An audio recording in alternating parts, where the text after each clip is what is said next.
Hey, how you doing? We are nearing the end of the year, which means there are lots of best books of the year lists that are coming out, and I always really enjoy looking over these lists because even though I'm somebody that reads quite a lot of new books, there are always titles that escape my attention, so I find it really useful to look through these lists to see what I've missed, but also remind me about books that I've been wanting to get to, but haven't quite found time to read yet. So today I'm going to look through the publishers' weekly lists of the best books of the year, and on their website they very usefully have different categories for what they've selected as their top picks of the year, and so I'll put a link to that below so you can look through all the different categories. Because I primarily just read fiction, I'm just going to look at the fiction section for this video, and there are 20 titles on this list. Now, I've only actually read 3 of these titles so far, which I feel like I'm a bit behind, but also it kind of makes sense because this is a US publication, so it's a US-centric list of books. Some of these titles I don't think have even come out here in the UK yet. So I'm going to look through each of the books, talk about why I'm interested in reading them or not interested in reading them, because some of these are by authors that I have read before, but I've just not read these new titles yet. Yeah, starting off with a novel that I feel like has been talked about quite a lot, which is The Candy House by Jennifer Egan, which is the story of a tech billionaire who comes across a new technology where memories can be externalized and downloaded, and so it follows him in the process of developing that new technology and the fallout from it, and it uses quite an innovative style in Jennifer Egan's way of writing. She's always does really interesting things with structure and the kind of form of narrative that she uses, but this is a novel that I haven't got to reading yet, but that I really want to read. Next is a novel by one of my favorite authors who I completely adore, and a title I read earlier this year and absolutely loved, which is Companion Piece by Ali Smith. And so here's the US cover, which is really lovely, but I do think I prefer this UK cover with the purple hardback, and then it has a paper wraparound of a nature scene by David Hockney, which fits in very well with her seasonal quartet of books and is meant very much to be a companion piece or a kind of relative to those books, but not directly connected with them. And so it follows the story of a woman who's an artist, and it's looking at the time period immediately after the seasonal quartet, when the country is in lockdown or has just been coming out of lockdown, and so the fallout of the recent pandemic, and how her father is suffering from an illness, not the pandemic, but something else, but it still creates a lot of complications in her life, and she receives a phone call from somebody that she really barely knew in her university days, but then is suddenly reconnected with, and who then her and her family intrude upon this artist's life and her home, and so it follows that odd story, which also weirdly connects with the story of a woman from centuries ago, which makes a weird reappearance in our present time. So yeah, quite a wild story, but like with all of Ali Smith's books, there's a lot of playfulness of language and the form of her storytelling, and the characters she uses are so interesting and dynamic, and yeah, I just love how she creates her stories. And so yeah, this is a wonderful book. If you've read the seasonal quartet, it makes a great companion, as the title suggests, but also if you've not read those books yet, I'd really encourage you to do so. Next is a novel I read much more recently, just last week, and it's been getting a lot of attention since it was published just a few weeks ago, which is Demon Copperhead by Barbara Kingsolver, and this is quite an epic story. It's over 500 pages long, but I think it deserves having every page in this book because it completely immerses you in the mind and the story of its central character that's born in impoverished circumstances in rural America, and it uses the same structure and moral imperative of Dickens' autobiographical novel David Copperfield.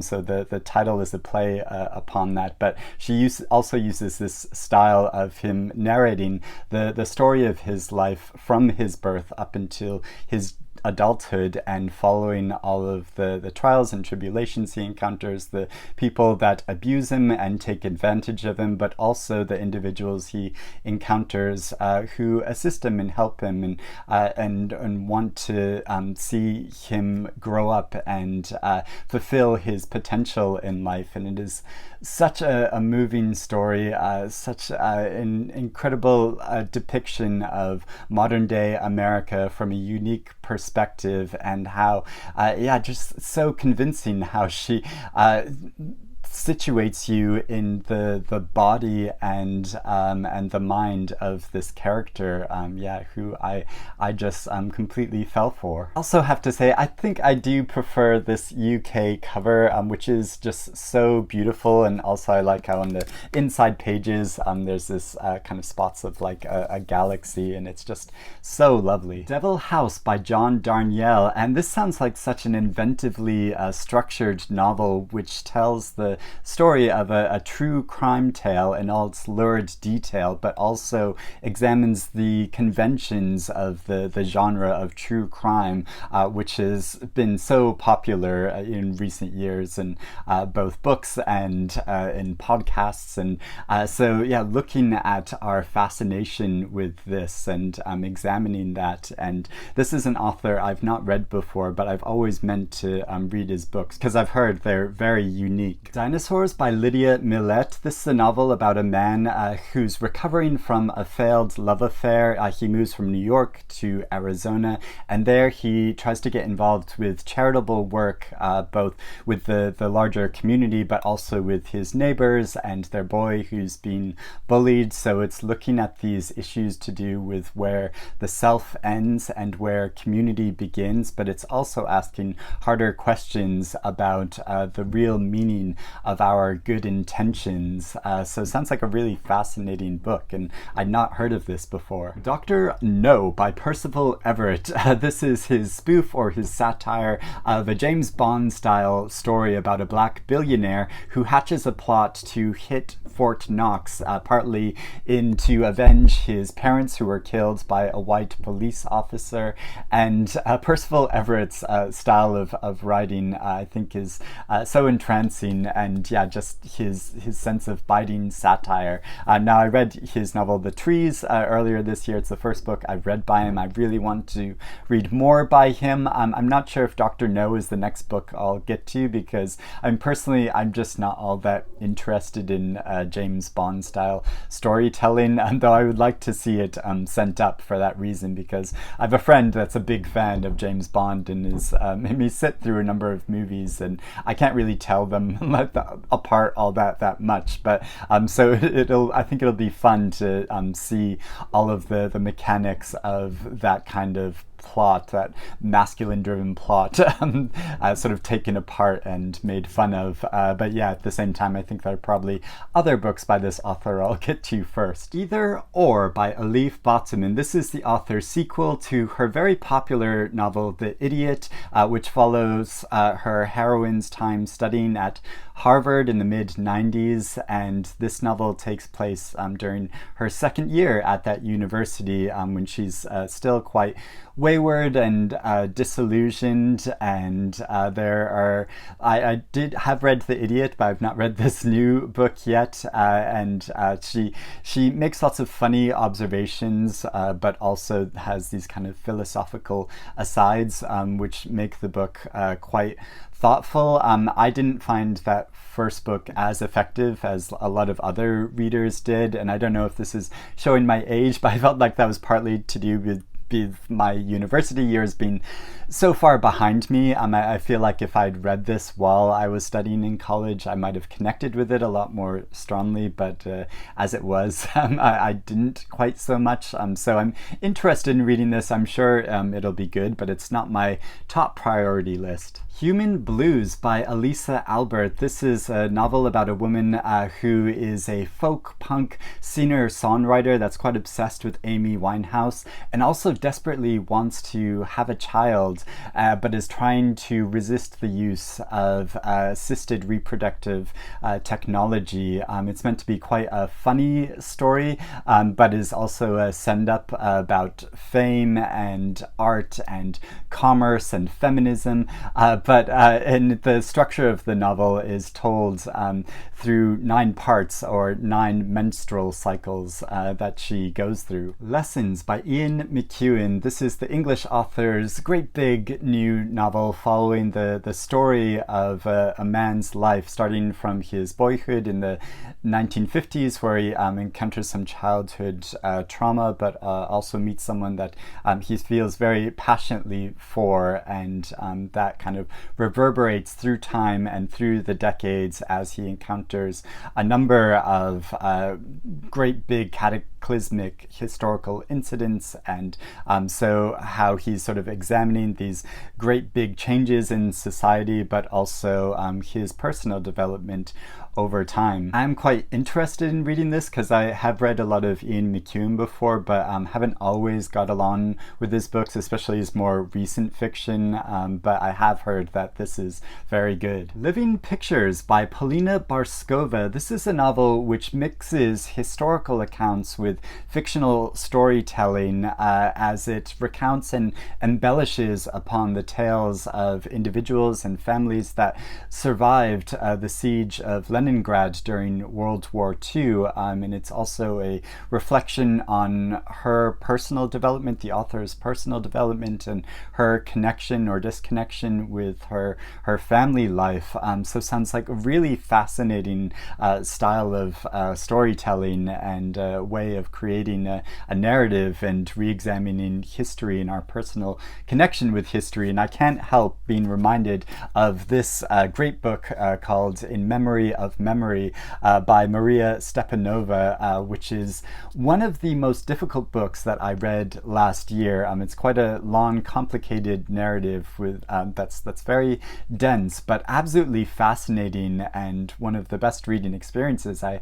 had last year, because it really made me re-examine my relationship with all these things, with the past and the way that people's stories are told throughout time, and our connection with past generations of our family life, and so and is also a Russian writer. So yeah, I can't help being reminded of this, but I'm sure Barskova's book does something quite unique in itself. New and Selected Stories by Cristina Rivera Garza, and I am so excited to hear about this collection because I've read this author before, her novel The Iliac Crest, which was so inventive and odd and weird and gives such a different and unique perspective, and I'm sure these stories do a lot of the same thing in their kind of social commentary, looking at issues to do with migration and modern Mexican life, and but also, yeah, just such a unique style of storytelling. I'm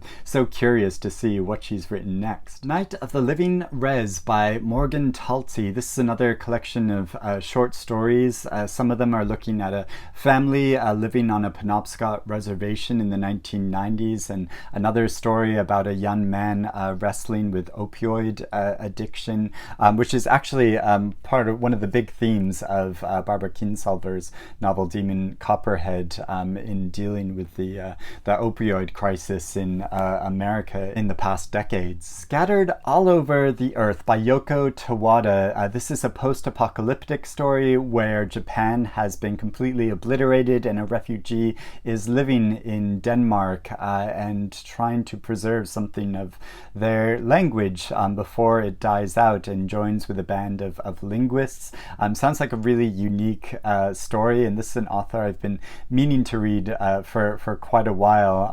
And between the covers, I mean, the US cover is quite like luminous and eerie and beautiful in a way, but I also like this much more subtle cover, looking at a landscape and people in a seemingly tranquil surroundings, but I think there's probably a lot more sinister things about this book as well. Seasons of Purgatory by Shahriar Mandanipour, and this is a collection of short stories about the violence and the disruption of war, but also the clash between rural and urban life. It embodies the voices and stories of a whole range of characters from young to old, and this is an author whose writing has been banned in his native Iran. The Sleeping Car Porter by Suzette Mayr. This is about a black train porter who's making a journey in 1929, and about the issues and challenges he faces, including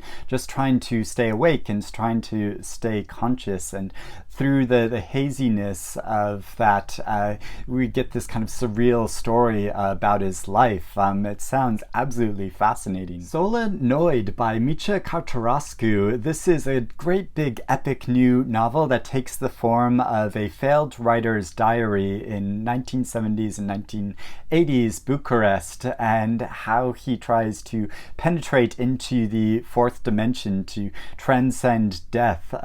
It sounds so fascinating. They describe this as Kafkaesque, and also Sean from Travels Through Stories, he made a whole video about this book already, and feels like a novel a lot of people are talking about. The Swimmers by Julie Otsuka. This is one of the best novels I've read so far this year. It's quite slender, and it has quite a unique style to it. The narrative begins with this collective voice of people attending this public swimming pool, and their customs and their ways of interacting around each other, how there's a sort of anonymity to this gathering of people, but also a real intimacy to it, as they see a side of each other's lives that a lot of other people that know them don't have access to. But gradually this story narrows down into the tale of one woman who attends this pool and is experiencing dementia, and how her daughter makes the difficult decision to try to put her into